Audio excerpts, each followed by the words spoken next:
Ladies and gentlemen, please take your seats. The program is about to begin.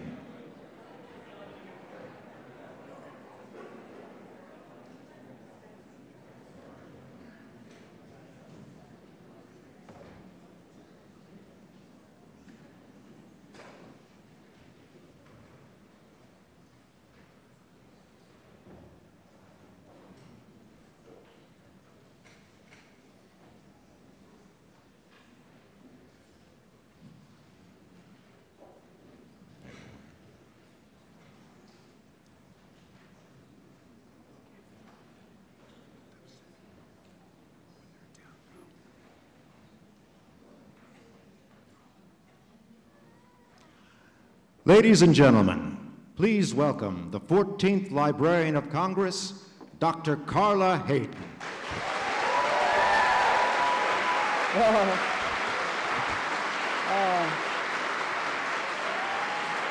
Thank you.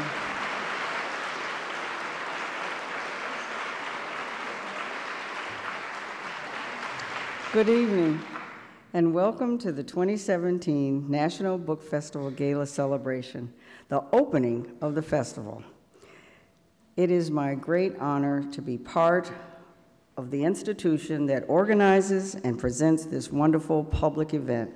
Every year, for 17 years, the Library of Congress has brought the nation's greatest authors, poets, and illustrators to the nation's capital and put them together with book lovers who come from as far away as North Carolina and Michigan to hear them talk about their work.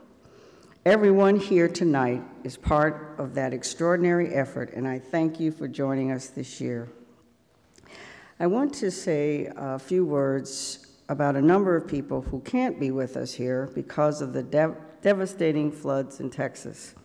Children's author Tim Tingle, whose house was in the hurricane's path, and our interviewers, Kevin Sullivan and Mary Jordan, who are in the very thick of things getting the news out for the Washington Post.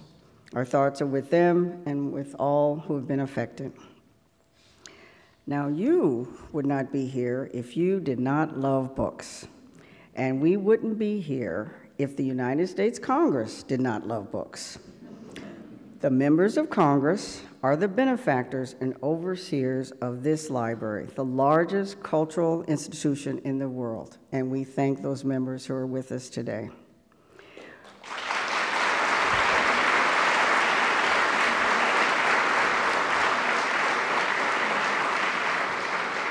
We have a number of diplomats in the audience who are also book lovers, too. Welcome to the ambassadors of Peru, India, Latvia, and also the Cultural Consular of Mexico.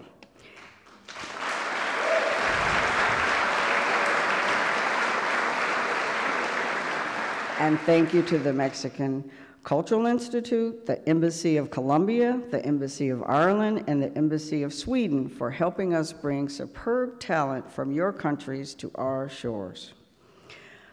Our audience tonight also includes the many sponsors who have contributed to making this event possible. Mr. David Rubenstein, the festival's co-chair.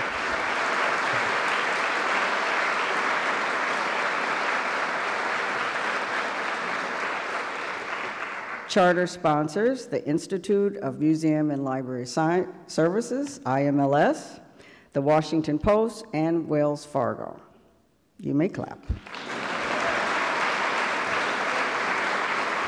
And also, patrons and contributors, the James Madison Council of the Library of Congress, the National Endowment for the Arts, the National Endowment of the Humanities, Scholastic Inc., and many others. Because of their generosity, the festival remains completely free, and thank you for that.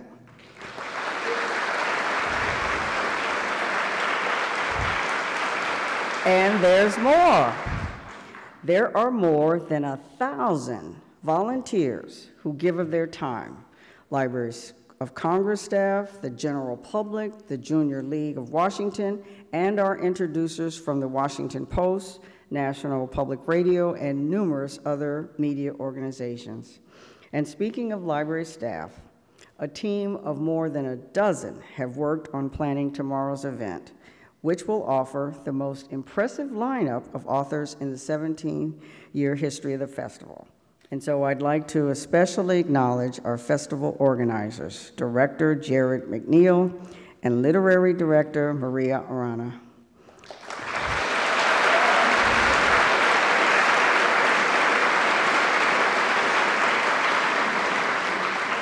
And of course, a big thank you to Sue Siegel of our development office.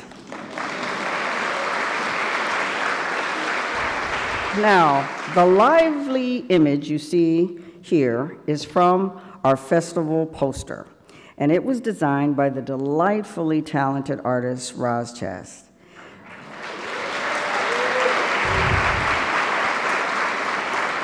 And she wanted to convey the idea, one that we all recognize and know, that books are fun and they're shared experiences at once personal and communal. Books ask questions and they aspire answers. They are essential to the human experience and they open us to possibilities we might otherwise never see. Our theme tonight is the American story.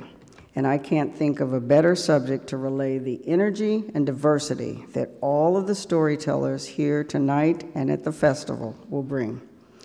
In fact, I must take a moment to recognize some of our newest and youngest contributors to the American story. We have with us tonight the newly pinned and recognized 2017 National Student Poets. Would you please stand up? These 5 young people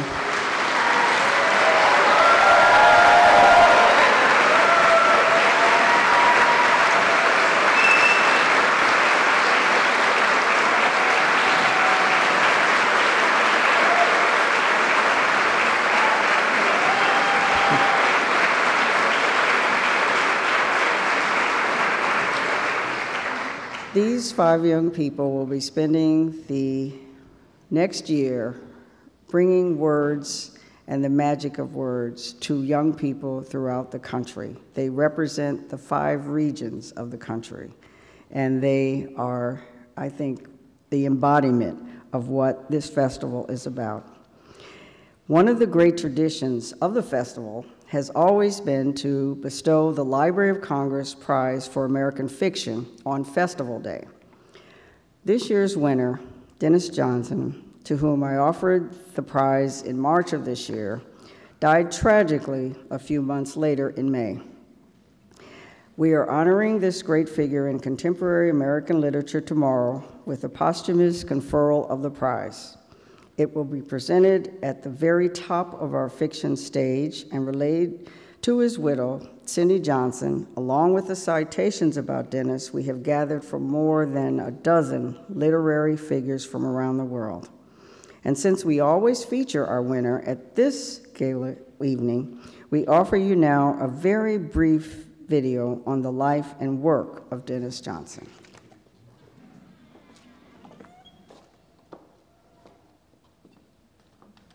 English words are like prisons, empty, nothing inside, and still they make rainbows. So says a character in Already Dead, a novel by the late, great American writer Denis Johnson. Johnson's stories, as legions of his fans know, are also prisons. They are hard, merciless, flinty, and yet they too make rainbows. He's been called a writer's writer's writer, and for all the enigma of that string of words, they hold a simple truth. Those who bring language to life recognize Johnson's gifts instantly. Louis Erdrich calls his work profound and transcendent. Jonathan Franzen finds his sentences miracles of transparency and tone. Philip Roth calls him daring, terrifying, and an emissary for tortured, broken souls. Marilyn Robinson marvels that a writer's personal passions and energies can be so inextricably wedded to his words. All agree, Denis Johnson has managed to give us minimalist, yet distinctly ecstatic and hallucinatory rainbow prose. He is an American original.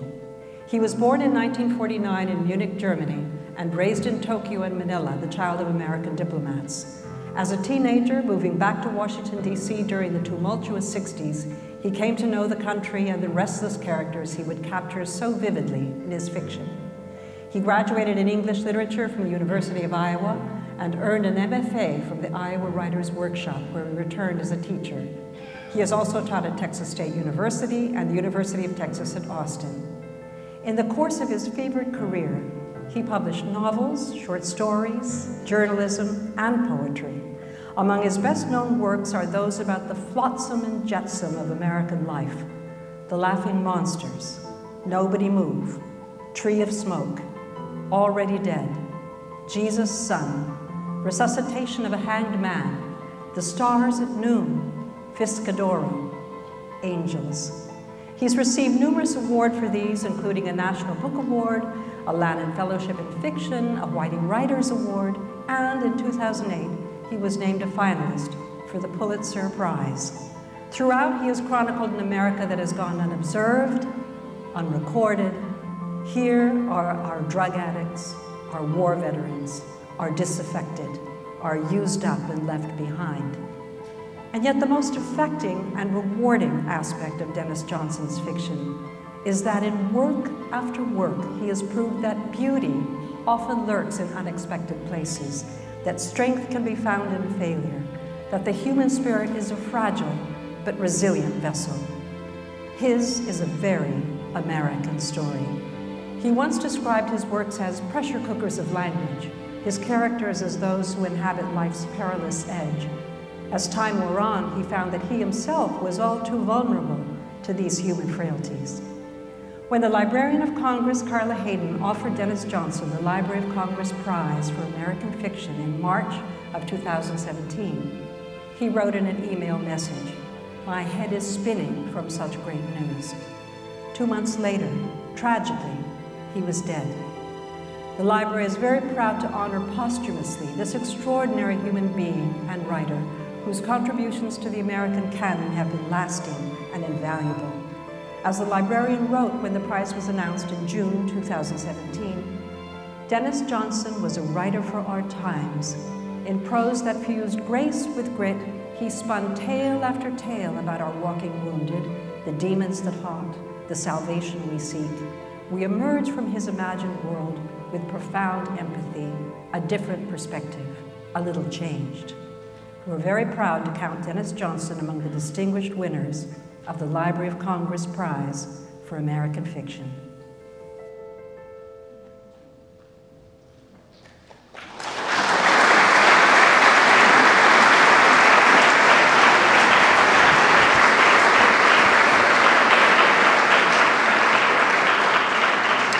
Thank you. The National Book Festival is not only a celebration of books and reading, but also of literacy itself. Life in these demanding times can be very difficult for those who have never learned to read, and unfortunately, there are too many people in that number in this country and around the world. The latest estimate is that 65% of adults in the world are functionally illiterate. At the library, it is an important part of our mission to combat illiteracy and promote a culture of reading. And one of the most generous supporters of American culture, history, and the arts in this country is Mr. David Rubenstein, co-chair of the National Book Festival and its primary donor. His patriotic philanthropy can be seen all across Washington, at the Kennedy Center, the National Zoo, the Washington Monument, and at the new National Museum of African American History and Culture. But his work can also be seen all across the country and the world. He is a tireless promoter of literacy, and he believes in books, libraries, and the opportunity and success that are intrinsically linked, and I trust they are for all of us here tonight. His dedication to increasing literacy across the world led to his creation and support of the Library of Congress Literacy Awards. And I now invite you to watch another video we have prepared about the Literacy Awards and David's involvement in them.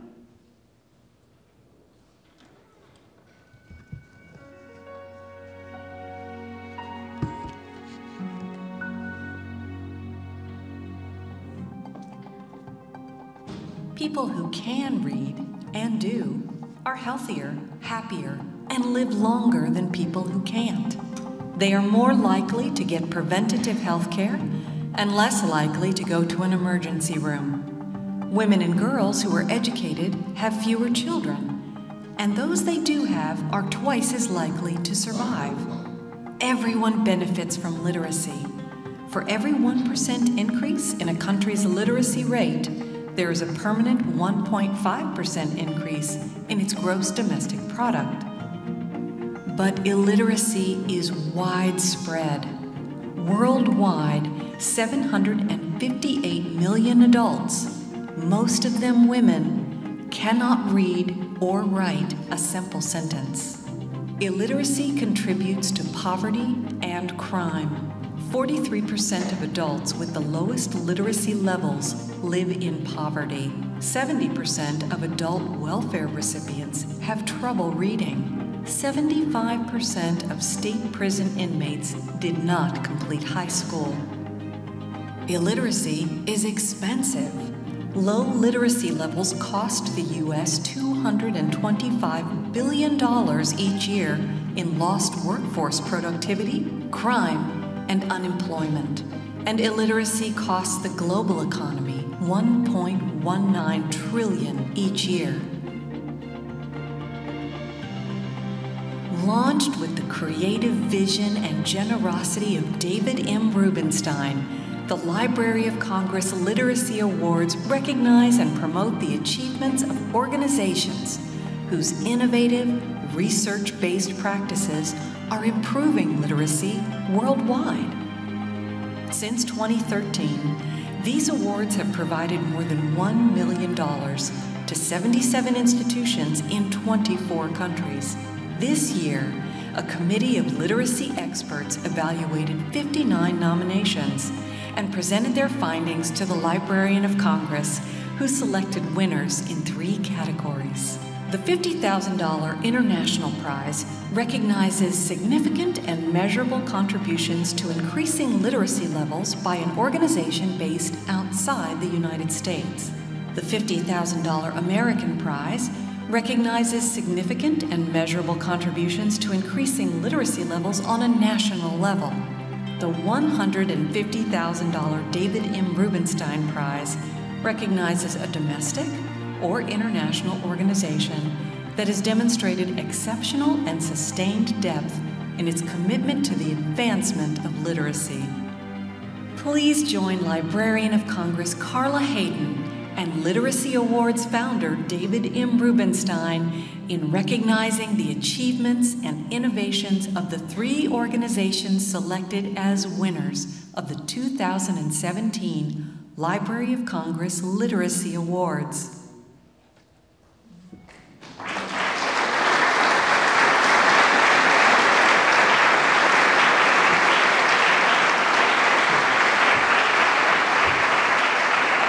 Ladies and gentlemen, please welcome David M. Rubenstein, co-chairman of the National Book Festival and the originator and sponsor of the Library of Congress Literacy Awards. Carla, thank you very much for your kind words, and thank you for your dedication to the National Book Festival and the cause of literacy. We are thrilled that you are the Librarian of Congress. I'm particularly thrilled that you came here from Baltimore, my hometown, where you headed the library for some 20 years there. It's hard to believe, you saw that film, that it's not just a global problem, it's an American problem. 45 million Americans are functionally illiterate, 45 million. We have about 330 million Americans, 45 million are functionally illiterate, which means that they can't read beyond a 5th grade level. If you can't read beyond a 5th grade level, your chance of having an economic success in life is reduced dramatically. People who don't have the ability to read earn, on average, 40% less than people who can read. And that is a real tragic situation. In our country, we talk about the income gap and the growing income gap, but it's really a growing literacy gap. And the income gap is directly related to the literacy gap. Unless we can do something about closing the literacy gap, we have no chance of closing the income gap. We also have no chance of dealing with some of the side effects of literacy that were mentioned. For example, if you are illiterate, functionally illiterate, your chance of being a juvenile delinquent is dramatically increased. In fact, 85% of all juvenile delinquents are functionally illiterate. And as those statistics showed, roughly 2/3 of people who are in our prison system are functionally illiterate. It's a sad situation, and we have not made as much progress as we should. Think about this in your case. Suppose in your case, everybody here, I presume, is literate. I hope everybody is. But suppose you couldn't read. Think about your life. How would your life be different if you couldn't read? You've gone through your entire life and you couldn't read. Not only would you probably be more likely to be part of our criminal justice system, not only would you likely have a much lower income for your family, but the pleasure that you get from reading would be gone. To me, one of the great pleasures of my life is reading. And I just can't imagine my life without the ability to read. But think about your own lives. How would your life be so different if you couldn't read? That's the problem we have with some 45 million Americans, and it's growing. And let me just mention one other problem. Not just illiteracy, as great as that problem is, but the problem of illiteracy. There are people who can read, but don't read. It's hard to believe, but 31% of American males last year who are literate did not read a single book. In fact, 26% of all Americans who can read didn't read a book at all last year. And 40% of all high school graduates who can read did not read a book at all last year. Now, as we all know, reading is very important, but reading books is a special pleasure. And the National Book Festival emphasizes not just literacy, but the value of books and the importance of reading books. And so I hope all of you, when you leave here tonight, and when you finish the book festival tomorrow, for those who are going, think about how privileged you are to be able to read, and how sad your life will be if you couldn't read. And so all of us should be thrilled with our parents, our teachers who taught us how to read, and we should really be sad that we have so many people in this country who can't get the pleasure out of reading that all of us have. So to the extent that you can think about one thing you might be able to do after you leave the festival, it is, I hope, something you might be able to do to contribute to somebody with your time, your energy, ideas, your money, to help support the effort to eradicate and dramatically reduce illiteracy, and hopefully reduce and dramatically reduce illiteracy. It's a tragic situation that we have to all deal with. And again, the income gap in this country is not going away until the literacy gap goes away. Thank you.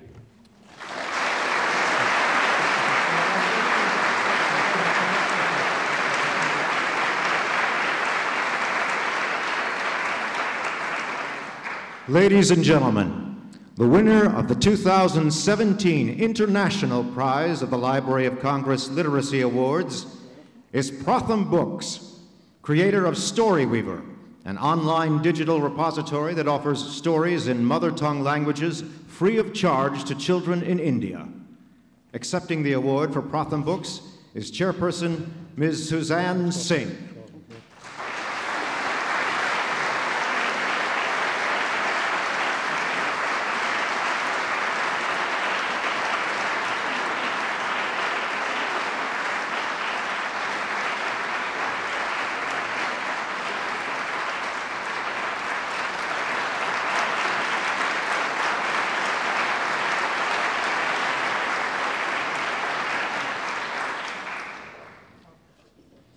Ladies and gentlemen, the winner of the 2017 American Prize of the Library of Congress Literacy Awards is the National Center for Families Learning, which works with community partners to develop model programs and innovative laboratories that advance family literacy.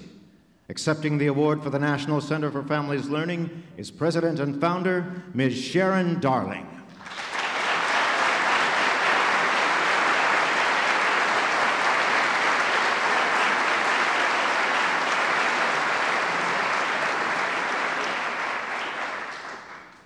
Ladies and gentlemen, the winner of the 2017 David M. Rubenstein Prize of the Library of Congress Literacy Awards is the Children's Literary Initiative, which delivers content-focused coaching to educators who work in under-resourced schools with lagging literacy achievement, equipping them with high-impact strategies and techniques for literacy instruction, and providing their classrooms with high-quality children's literature.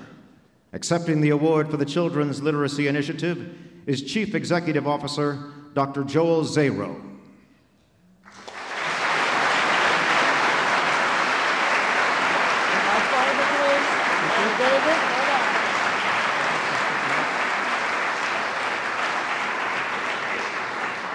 And David, and thank you to all the winners, but we have something for you.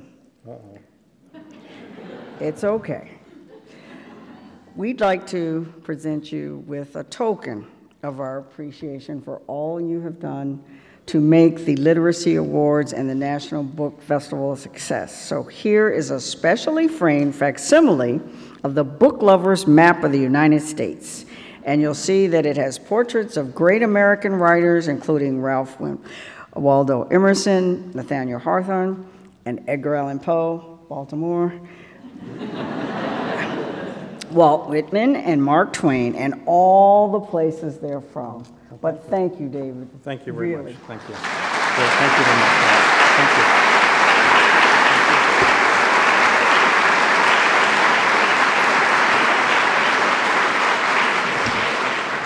you. And now, ladies and gentlemen, our terrific lineup of authors will give us their views on what the American story means to them. Ladies and gentlemen, please welcome Margot Lee Shetterly.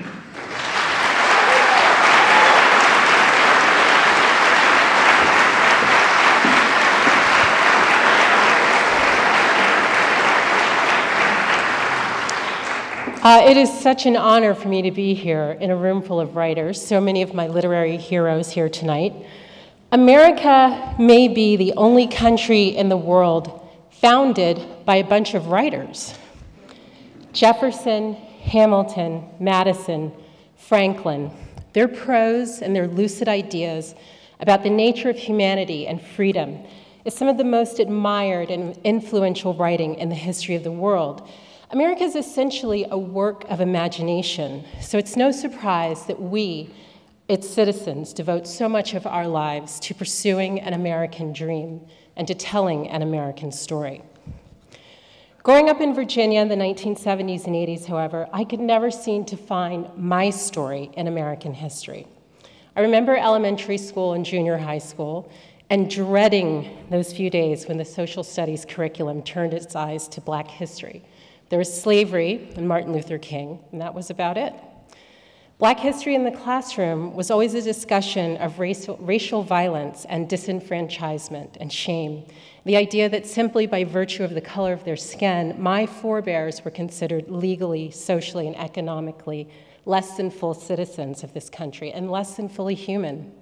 The textbooks offered cursory information about the state of Blacks in America, but virtually nothing about Black Americans as individuals who, as I knew firsthand, were as engaged in the pursuit of life, liberty, and happiness as any other citizen of our country.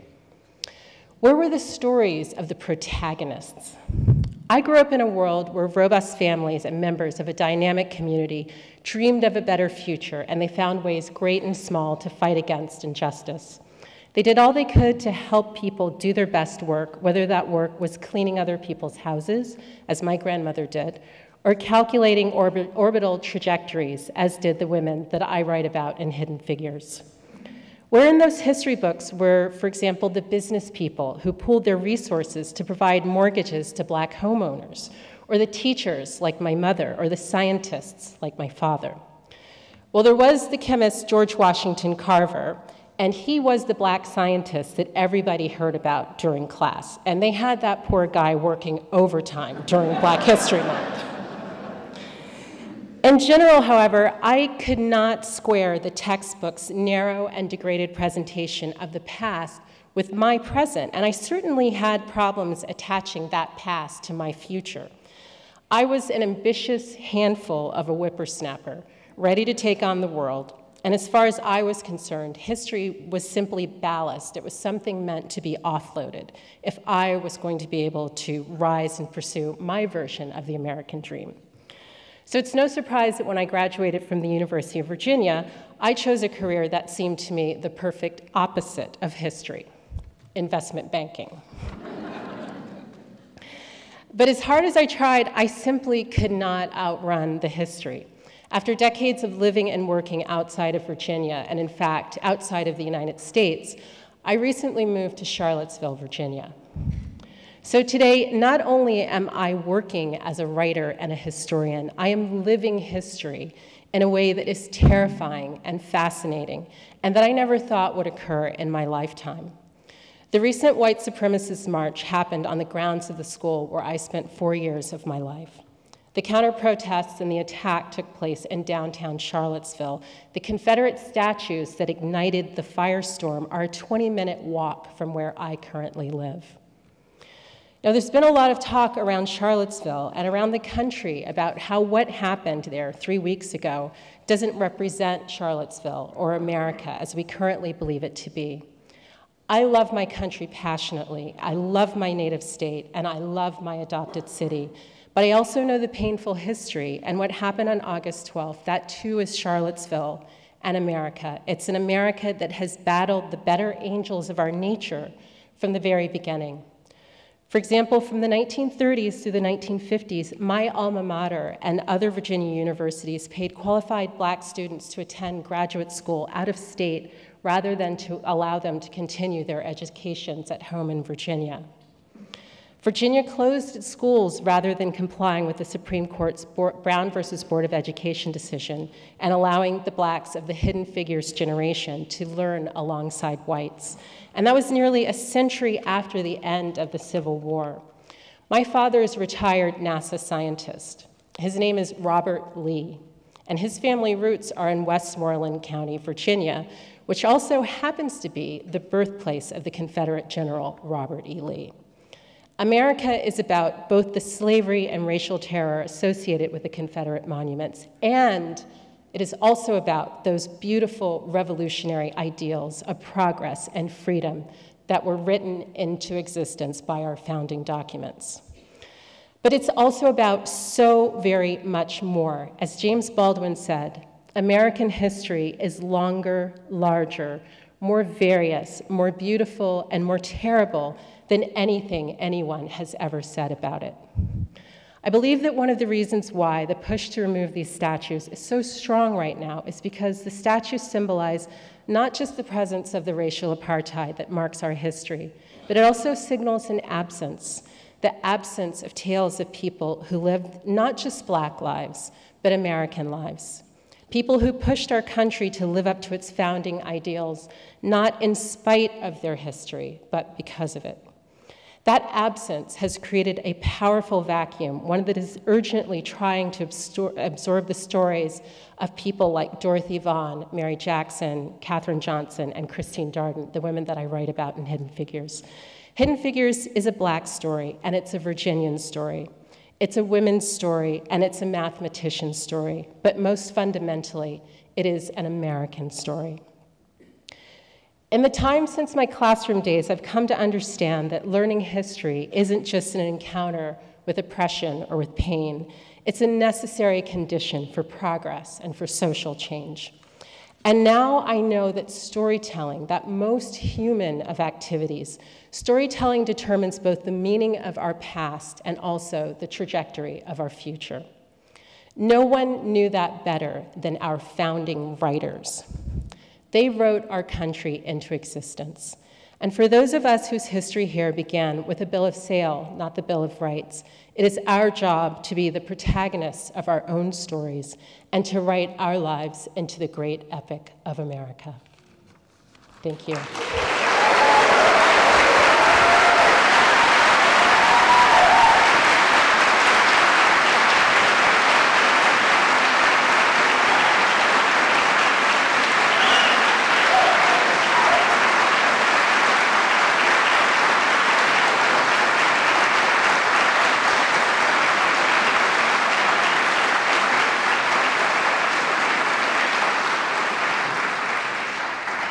Ladies and gentlemen, please welcome Scott Turow.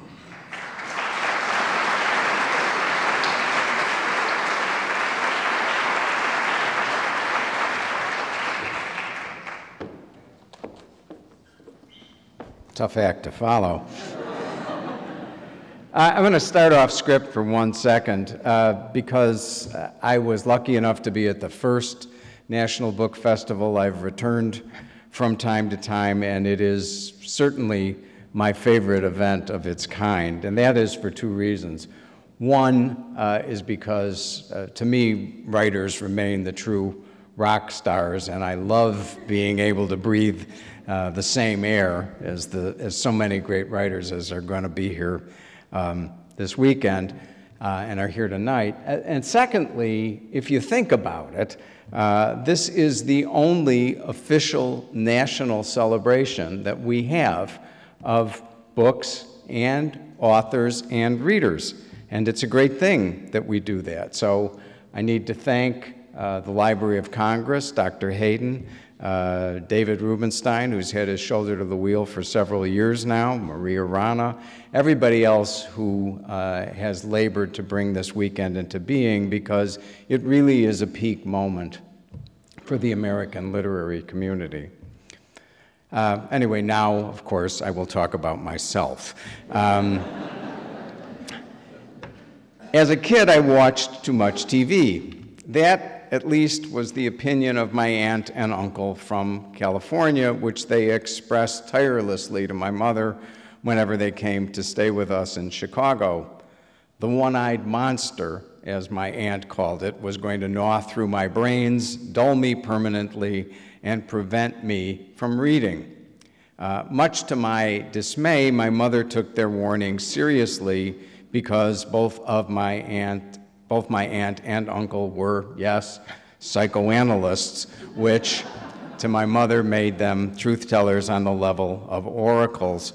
I do have to add that that did not prevent my mother years later, when my aunt and uncle finally had a family of their own, didn't prevent my mom from occasionally observing to them how much easier it was to give other people high-minded advice about their children rather than follow it with their own. More important, my aunt and uncle, much as I adored each of them, had somewhat missed the point. Yes, I wheedled my way in front of the TV and spent hours there in a trance state, but I read a great deal too. I was, in fact, one of those kids recklessly absorbed with fantasies, novels, TVs, movies, and above all, the stories running in my own brain.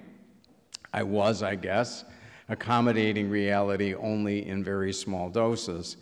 If I were my own psychoanalyst required to explain this, I would highlight the stark fears and vulnerability I felt in a household dominated by my father, a man of harsh and mercurial temper. But whatever the reason, certain TV shows felt as essential to my well-being as food and water. Like so many others, I worshiped Superman, defender, to quote the prologue of the show, of, quote, truth, justice, and the American way. A little less typically, I also couldn't wait to see Mighty Mouse on Saturday mornings, probably because at some level I equated him with a child with superpowers. Also, by the time I was 9 or 10, I made sure to save an hour of my limited TV time, thanks to my aunt and uncle, for Perry Mason on Saturday night. Perry always discovered the truth and made sure that power was used fairly, so that the guilty were punished and the innocent freed. As passionately as I gave myself to these American stories, I began to notice a problem as I got older. They were not true, meaning they did not offer the clues about surviving in the world which I apparently expected from them.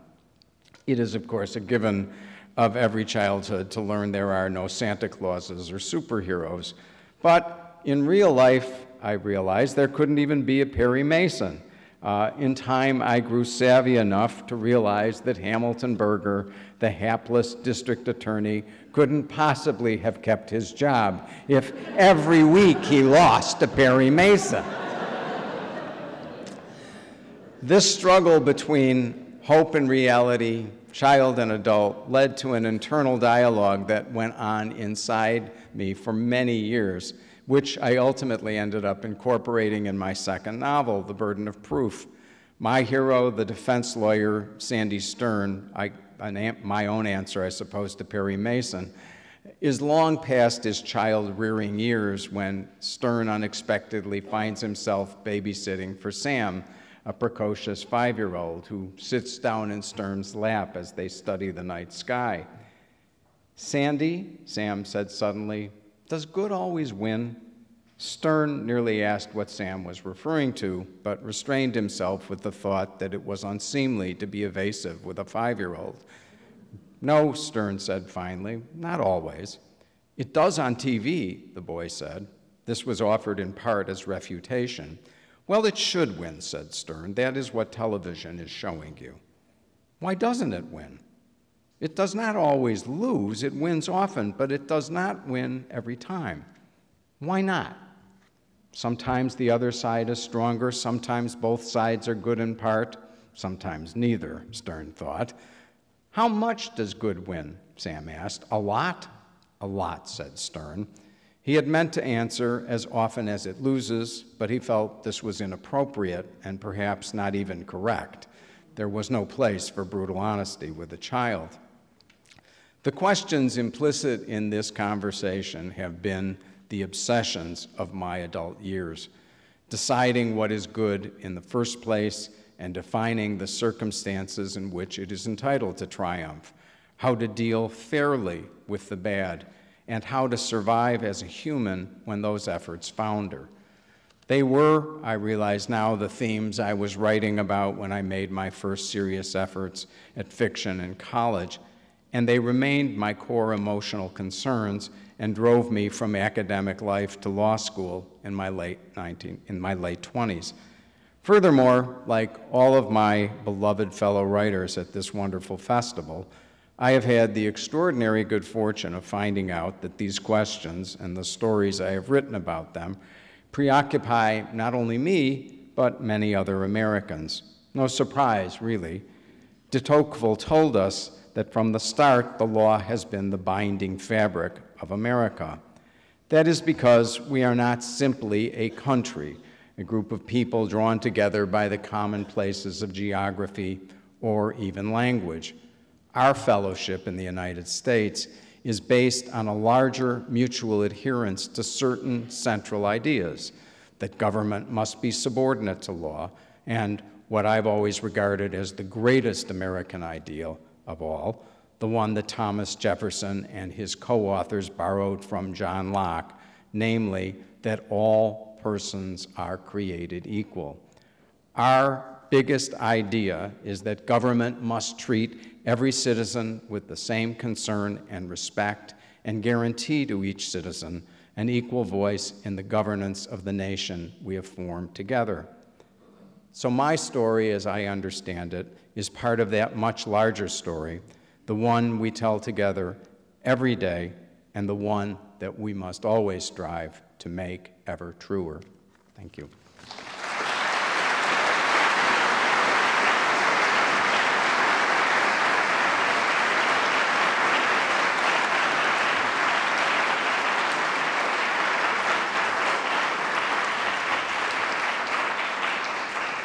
Ladies and gentlemen, please welcome Reshma Saujani.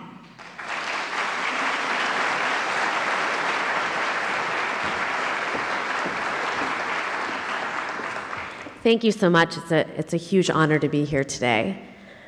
So when I think about American Story, I think about one word: opportunity. I am first and foremost the daughter of refugees. My parents came here in the 1970s after being expelled by the dictator Idi Amin in Uganda.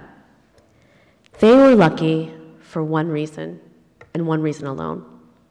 Both of my parents were engineers, and this country in the 1970s was desperately seeking engineers. So my parents became 2 of 1,000 refugees who got status to come to this country.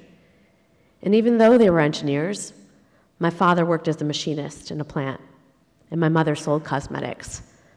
My father would send his resume out day after day after day and get rejection after rejection after rejection. Till one day, a recruiter told him, you know what? Why don't you change your name? Why don't you change your name from Mukund to Mike? And my father did, and he got a job.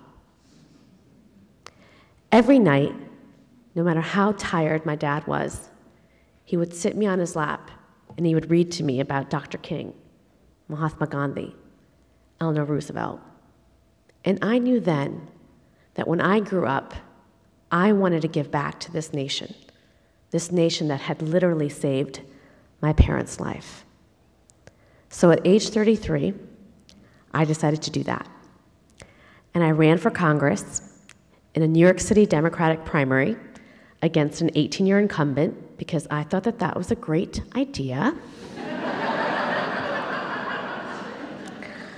I had like a 1% chance of winning a 1,000-page policy book.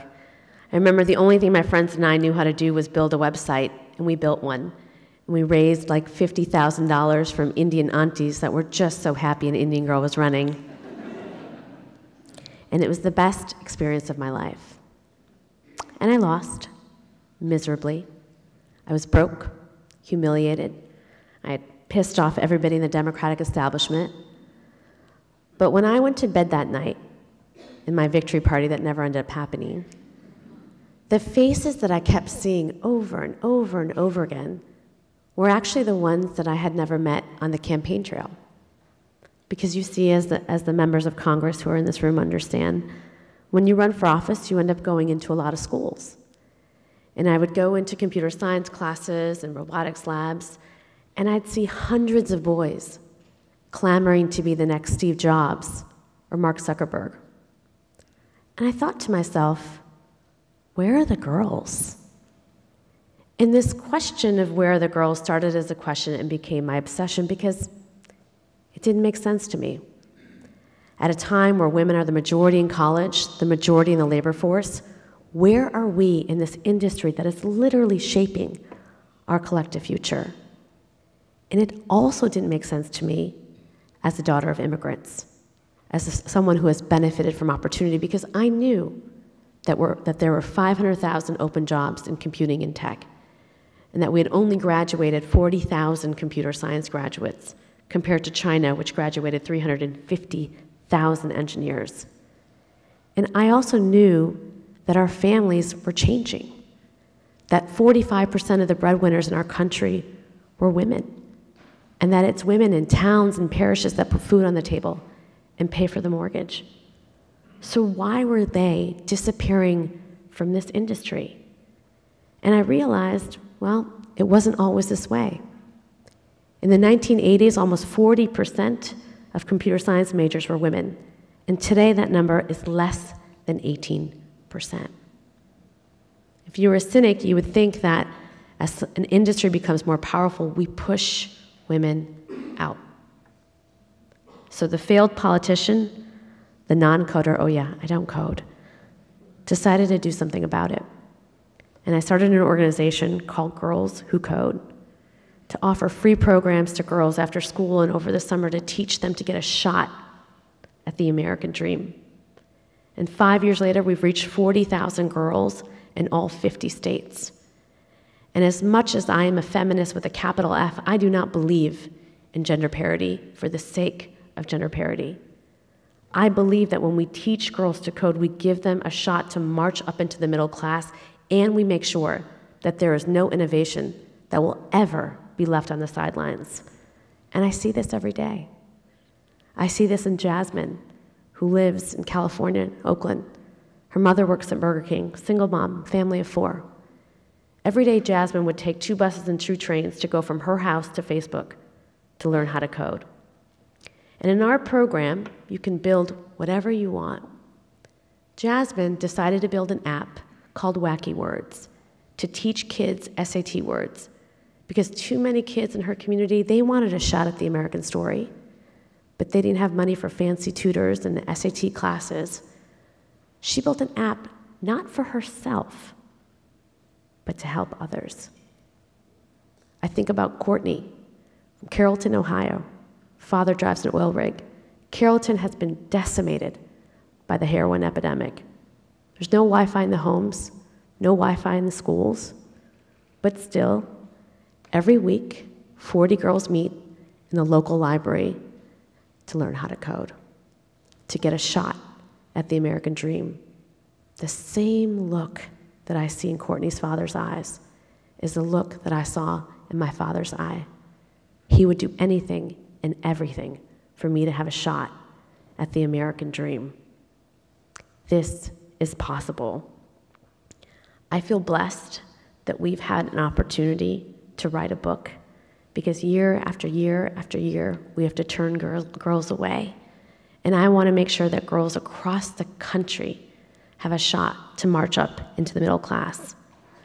I also believe that at a moment where we feel that diversity is under attack, where we just recently learned about Katherine Johnson and the tremendous contribution that she had made to the history of computer science, and that most of you don't know who Ada Lovelace or Grace Hopper or the ENIAC women are. It is important now more than ever before to set the record straight, to make sure that girls see themselves in these future jobs, which is why I'm so proud in this book that not only do we talk about Katherine and Ada and Grace, we talk about Leela and Sophia. Leela, who wears a hijab. Sophia, who is Latina, that has an abuela. Lucy, who has braids and loves games. Every American girl can see themselves in the stories in our book. And I truly believe that through this we can change the world, one book and one girl at a time. Thank you.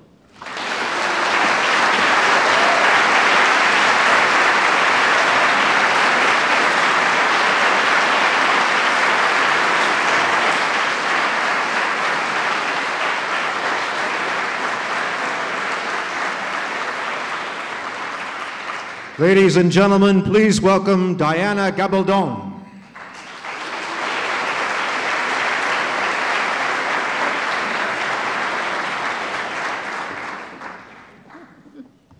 Thank you very much for being here tonight, and thanks for having me.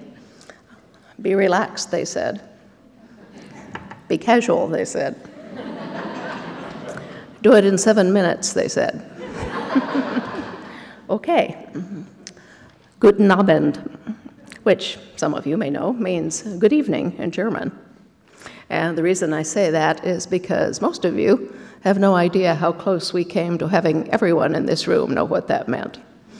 Which is to say that at the time of the American Revolution, once it had succeeded and we had become a nation, Benjamin Franklin, who was one of the sages of the Revolution at that point, suggested to Congress that as so many of the citizens at that point were German, German should be the official language of the new United States. That motion went to Congress, was voted on, it lost by 1 vote. And here we all are. And from a variety of different places. My story sort of became the American story, other than the obvious about who my parents, grandparents, et cetera, were. That's much too long a story to tell you. The short form is that when I once went to Germany to do a book tour, I was having lunch with the Germans, and they said, well, how did you come to write these books? And I told them. And they were shocked, to hear that I had thrown away a perfectly good PhD in science. I have a PhD in quantitative behavioral ecology, which is just animal behavior with a lot of statistics. Don't worry about it. My dissertation was entitled Nest Site Selection in the Pinyon Jay, Gymnorhinus cyanocephalus. Or, as my husband says, why birds build nests where they do, and who cares anyway? Well, the Germans were still more shocked to find that I had not only thrown away a PhD and 12 years of a career as a successful scientist, but that I had not then gone back to school and got a degree in how to write a novel. And as they said to me, they said, no one in Germany would dare to write a novel without first getting a PhD in literature. And I said, that's probably why 2/3 of your catalog are American authors. Actually, I didn't say that because I have better manners than that, but it's true. The thing is I was talking to Scott Turow before dinner, and we were agreeing that the only way to learn to write is to write. And that was what I thought when I started writing a novel. So the question was, what was I going to write? And having thought for a while, I said, the easiest thing to write seems to be historical fiction, because I was a research professor. I knew my way around a library. I said, it seems easier to look things up than to make them up. And if I turn out to have no imagination, I can steal things from the historical record. So when I began, I said, where shall I set this book? I've got no background in anything in particular. One time would do as well as another. I'll have to look it all up anyway. So I was looking for a time and place, and I happened to see a really old Doctor Who rerun on public television. I gather some of you are familiar with Doctor Who. Yes, well, he is a Time Lord from the planet Gala who travels through space and time having adventures and picks up companions from different periods of Earth's history. Well, in this particular show, he had picked up a young Scotsman from 1745. This was a nice 19, 20-year-old young man who appeared in his kilt. I said, well, that's kind of fetching. And I found myself still thinking about this the next day in church, and I said, well, you know, it doesn't really matter where you set this book, so you need to start somewhere. Why not Scotland, 18th century? So that's where I began, knowing nothing about Scotland or the 18th century, having no plot, no outline, and no characters. Nothing but the rather vague images conjured up by the notion of a man in a kilt, which is, of course, a very powerful and compelling image, as all of the ladies here could tell you. Going back to the Germans, one of my later books was quite lucky, and I won the Corina International Prize for Fiction and had to go to Germany to accept it, which is very cool. But the German publisher had me interviewed during that week by everybody in the German media. And toward the end of this very tiring week, I was talking to a nice gentleman from a literary magazine. He said, well, I've read all of your works. They're tremendous. Your narrative drive is terrific. Your characters are so three-dimensional. And I'm thinking, yes, yes, go on. And instead, he stopped and said, there's just this one thing I wonder. Can you explain to me, what is the appeal of a man in a kilt? Well, I was very tired, or I might not have said it, but I looked at him for a minute, and I said, well, I suppose it's the idea that you could be up against a wall with him in a minute. So, you may be wondering what this has to do with the American story. But it actually has quite a lot to do with it, which is to say that, in fact, not only did I not get a PhD in literature, the only thing that I knew about writing books when I began to write this novel was that they should have conflict. That was the sum total of, 12 hours of English literature in college. And so it seemed to be enough. Anyway, I went to the library looking for conflict in Scotland in the 18th century. Well, you don't do that for very long without running into Bonnie Prince Charlie and the Jacobites. And so that became the material for my first book, and again for the second book. I was only going to write this book for practice. I wasn't going to show it to anyone or tell anyone what I was doing, but things happened. And I had an agent before I finished it, and I told him, I think there's more to this story, but I thought I should stop while I could still lift it. And he said, okay. And so he told them that. Luckily, several people did want to buy it. And they said, trilogies are very popular these days. Do you think she could write 3? Being a good agent, he said, oh, I'm sure she could. And so I got a 3-book contract and proceeded with the Jacobite Revolution and the Rebellion. Well, as you may know, the Highland Scots lost that one big time. And as a result, many, many, many of them came to the Americas, most of them involuntarily. And here they rested. So at the time of the American Revolution, 1 colonist out of every 3 was a Scot. And we have several of them as signers of the Declaration and so forth.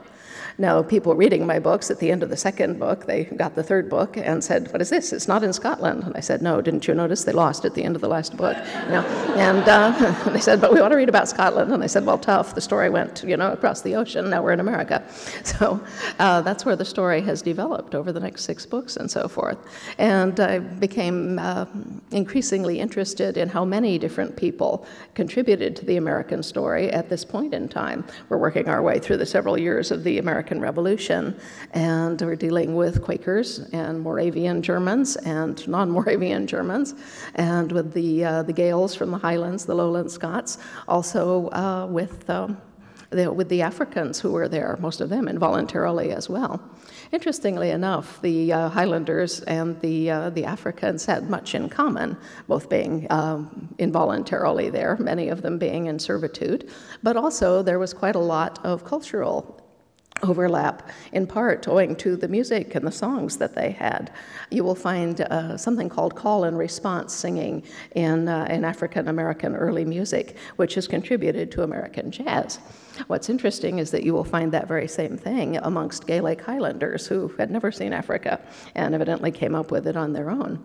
The other interesting thing is that as the Gaels came as in indentured servitudes, still they were white, which was kind of an advantage at the time, and therefore they were in some cases made overseers of the other slaves. I count them as slaves as well, on plantations and the like. And the interesting thing was that many of the black people there learned to speak Gaelic because their overseers spoke Gaelic. And we were therefore treated to such scenes as newly arrived people coming in from the highlands, being met by black inhabitants on the docks and hearing them speak Gaelic, which their response was, "My God, man, what happened to you? The sun must be terrible." No, and the thing is that there is this cross-fertilization always. From the very beginning, several members of my family fought in the American Revolution on both sides, as well as being German mercenaries. My father's side of the family had landed in Santa Fe in 1705, so they kind of sat that one out. But, you know, I have always enjoyed what we call hybrid vigor, which means that we derive our gene pool and our cultural fascination from all different kinds of places. And the languages, too, have contributed to this. I heard someone say that English is a language that chases other languages down a dark alley, knocks them over, and goes through their pockets for loose grammar. And this is pretty much true. However, as Ms. Shetterly said earlier, the roots of our language, of our revolution, of our culture, go back to England and the elegant language of the 18th century. Washington and Jefferson made as much of an impact as they did, in part because of what they said, as well as what they meant by it. And so we kind of beat Germany out by a bit and became a nation of English speakers. The funny thing is that a lot of the philosophy of the American Revolution arose from English clubmen, and this is where they got their socialization. They all belonged to societies, some of which were philosophical, some of which studied literature, some of which had other views in mind, such as the Anacreontic Society, whose goal was drinking. And they had a particular song that they sang at each one of their meetings, which ended with, "Besides, I'll instruct you like meat and wine, the myrtle of Venus with Bacchus's vine," which is the 18th century equivalent of "let's all get drunk and have sex." Most of you will be more familiar with it in its later incarnation. Oh, say does that star-spangled banner yet wave o'er the land of the free and the home of the brave? And the moral of that is, the words matter.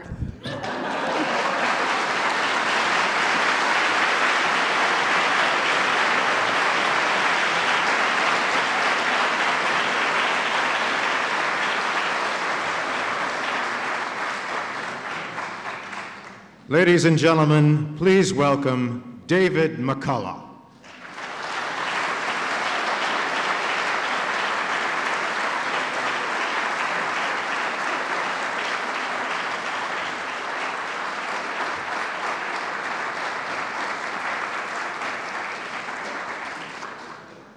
What a wonderful night, and how privileged we all are to be here.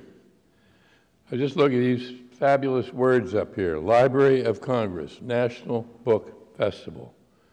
Think of what is entailed in just those words, that we have a Library of Congress, that we have a National Book Festival.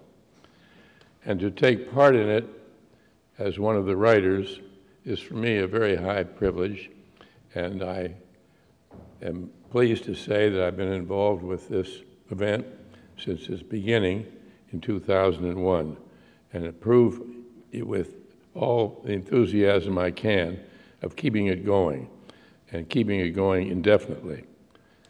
And I want to say thank you to Dr. Hayden and all of those who work with you for the marvelous contribution you make, you of the staff of the Library of Congress, to our country and to its betterment in so many ways.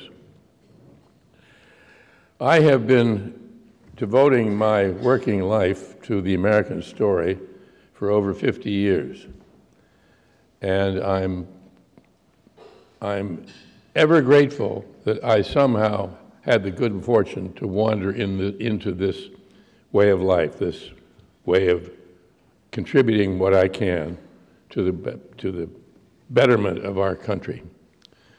I've done this on paper, I've done it in classrooms, I've done it on television and on the stage, and in every way I can to convey that history isn't about boring statistics and quotations and memorizing dates. It isn't about just politics and the military. History is human. It is about people. When in the course of human events, our declaration begins.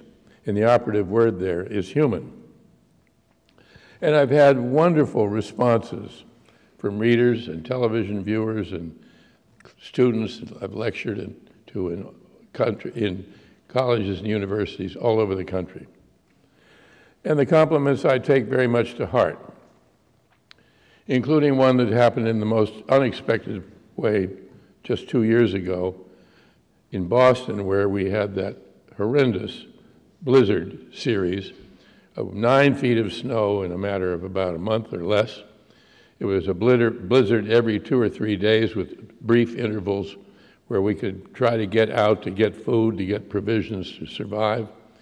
Rosalie and I were living in Back Bay at the time, and we would make up a list, and I would go over, or she would go over, we'd both go to get what we needed. And one particularly bad series of storms hit, and we got up a list of everything we needed, and I went over when the break came in the weather, and the Star Market in Back Bay was just a madhouse of people trying to get enough to get by. And it was as if the Russians were in Rhode Island or something. And I got everything on the list except the cashews. And as you know, you can't survive without cashews. So I saw a fellow walking by with a Star Market label on his shirt. And I said, "Excuse me, could you please help me to find the cashews?" He said, "Yes, follow me." So I followed him, and we went around a few bends, and there it was, the whole peanut and nut department. And I got my cashews, and about 7 minutes later, I was checking out at the cash register. And this same fellow came up to me, and he said, "Excuse me, I don't mean to bother you, but that voice, your voice, were you by any chance the narrator of Ken Burns' Civil War series?" And I said, "Yes, I was." And he said, "Well, I want to thank you from the bottom of my heart, because when that series first came on the air, I was suffering terribly from insomnia."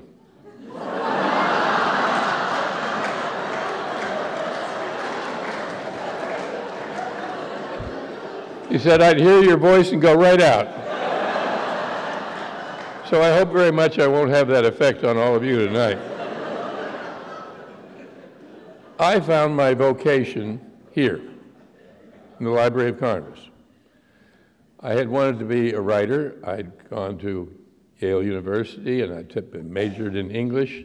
I thought maybe I'd like to be like Thornton Wilder, who was then part of the faculty there, and write plays, or certainly, if not plays, novels. I had no expectation whatsoever of writing biography or history. When I got out of college, I couldn't make up my mind whether I wanted to be an actor or an architect or a writer or a painter. And I thought, I know what I'll do. I'll go to New York and something will happen. So I went to New York and I wound up working for Time and Life for 6 years, 6.5 years, and learned a hell of a lot about writing and about getting work done and getting it done on time. And then Kennedy was running for president, and when he called on people in his inaugural address to do something for your country, I took that entirely to heart, quit my job, came down here to Washington, and wound up working for the U.S. Information Agency under Edward R. Murrow. It was a very exciting time, not only because we were working for Murrow, but we were working on the new frontier. And I was put in charge of a magazine for the Arab world, and I had a very limited budget, which I had to make work. And one of the ways I discovered that could be done was to search out the resources for free material, principally photographs. The magazine was called Al Hayat fi America, Life in America. It was based on Life magazine, sold on the newsstands. And I came up to the Library of Congress to try and find wonderful material that we could use in the magazine. It was free. And while I was here working one day, I was in the Department of Photographs. I went by a table, and on the table was this wonderful assortment of photographs taken by a photographer who had gotten into Johnstown, Pennsylvania within days after the terrible, disastrous flood of 1889. And I'd grown up in Pittsburgh, and I'd heard about the Johnstown flood all my life, but I didn't know anything about it. All I knew was that when we were kids, we used to put a lake of gravy in the mashed potatoes, and then we'd break the potatoes with our fork, and as the gravy came down into the peas, we'd say, the Johnstown flood. And I looked at these photographs and I said, what in the world happened? I couldn't believe the devastation. Now keep in mind, that was the worst man-made disaster, but man and nature-made disaster that had ever hit the country until then. Over 2,500 people died. That's as many as died at the tower in New York at 9/11.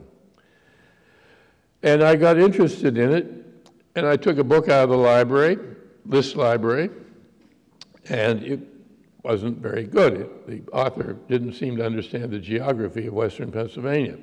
I at least knew that. So I took another book out, and it was a potboiler written at the time. It was very inaccurate, and I thought, no, that's... So when I was in college, Thornton Wilder was asked, how do you come up with the idea, write the plays and the novels you've written? And he said, I imagine a story that I would like to see produced on stage or to read in a book. And if I can't find that, I write it so I can read it, or I write it so I can see it performed on stage. So I said to myself, why don't you try to write the book about the Johnstown flood that you would like to read? And in effect, that's what I've been doing with every subject I've undertaken since I began this work. I had never done historic research. I had never taken anything more of history than what was required when I was an undergraduate. I have no graduate degrees. And I've never thought of myself as an historian. I'm called an historian, and I'm always complimented by that. But I'm a writer. I'm a writer writing what really happened as best I can. And because of a lot of writing I'd done in college, in the courses I took, and writing that I'd done at Time and Life, I realized you have to understand the people. Who was involved? What were they like? What were they thinking? How were they raised? Where did they come from? What were their problems, internally or externally, and what were the adversities they faced? History is about people. And because I was in Washington during the Kennedy years, Kennedy, as many of you may remember or know, was asked about what he was reading, and he was reading Barbara Tuchman's The Guns of August. So I went out right away and got Barbara Tuchman's Guns of August, and I thought, whoa, this is the kind of history book I'd like to read more of. So I began reading people like Bruce Catton and others, and I realized that writers can write history. And Barbara Tuchman, in one of her essays about writing history, said there's no secret to writing history or teaching history. Tell stories. The American story, which has hardly been even half told so far. For one thing, too much attention has been focused on politics and the military. Yes, politics and the military are of the utmost importance, but they by no means are the human story. That involves poetry, music, art. It involves science and medicine and finance. And it involves luck. We never talk about how the part luck has played in history. And it involves individual human beings who made a difference. And what began to interest me particularly, once I had gotten into writing, as soon as I started doing the research for the Johnstown flood, much of which I did here, I've done research for every one of my books here in the Library of Congress to a large degree or to a small but important degree. My book on the Wright brothers was drawn almost entirely from the extraordinary, amazing collection of letters and diaries kept by the Wright brothers and their mother and father and sister, all right here. And oh, could they write? Because their father raised them to express themselves in the English language as best possible. And he meant to express themselves on paper and on their feet. They never had even completed high school. And yet you read those letters here and you think, oh my goodness, the vocabulary, the use of the command of the language. And you realize we've got a lot of work to do just to catch up with what kind of high school and the kind of bringing up that those young men experienced.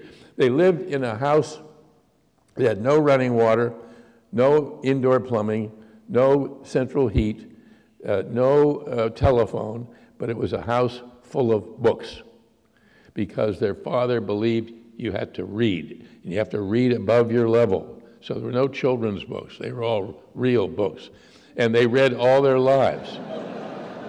I'm not in any way demeaning children's books. They stick with you. Side Maisie, a lazy bird hatching her egg. I'm tired and I'm bored with kinks in my leg from sitting here day after day. It's work how I hate it. I'd much rather play.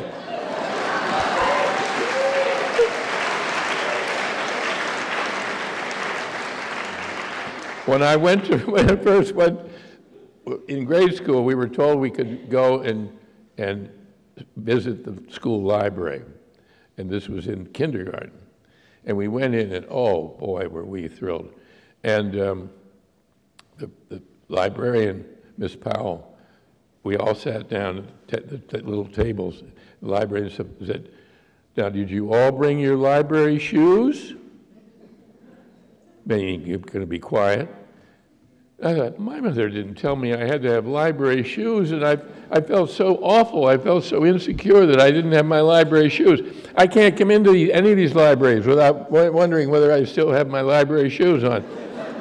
But the first book I got up and went over to the shelf to pick out was Horton Hatches the Egg, the one I just quoted. It sticks with you. It's important. It's part of growing up. It's part of discovery. I often think that the book that influenced me more than any other was The Little Engine That Could, which has two lessons. You persevere, but also you work together. It's not just trying to do something alone. I've often wondered about why I do what I do and whether I have some weird ways of going about it. And I've been a little reluctant to talk about it openly until recently. And I've thought, what the hell, admit it. I've never undertaken a subject I knew anything about. If I knew all about it, I wouldn't want to work on the book. To me, the writing, the research, the thinking that goes into the work is an adventure. It's working on a detective case. It's setting foot on a continent where I've never set foot in my life. And I've loved that part of the adventure. I also have felt very strongly that I wanted to give some people who don't get sufficient credit for the first time. Bring them back. Bring them on stage, downstage, center stage with lighting on them, and bring some of these seemingly peripheral people up to the front and center stage too, like Abigail Adams or Emily Roebling, the wife of the great engineer of the Brooklyn Bridge. And to point out to all of us, we can't forget these people. John Adams, always upstaged by the two tall Virginians on either side. But when you think of what John Adams did in his life, and that he was the only founding father president who never owned a slave out of principle. He would not own a slave, nor would Abigail allow him to own a slave. And the first president after John Adams who have never owned a slave was their son, John Quincy Adams. Now, that's not a minor attribute. The oldest constitution we have in our country is not our national constitution, it's the Constitution of Massachusetts, and he wrote it. And in that Constitution, there's a clause about the importance of education that applies as much today as it ever did then, and hopefully will always apply. I felt very strongly that the Wright brothers, for example, we would learn in the high school, the first airplanes, motor-powered plane to be flown was flown by the Wright brothers at Kitty Hawk, and it was 1903, and it was changed the world. Well, what about them? What were they like? How did they grow up? What did they believe? Well, one thing they believed was to have purpose in life. Don't just go along thinking that it's all about material acquisitions or getting a lot of property or becoming famous or something. No, have purpose. And modesty. You remember modesty?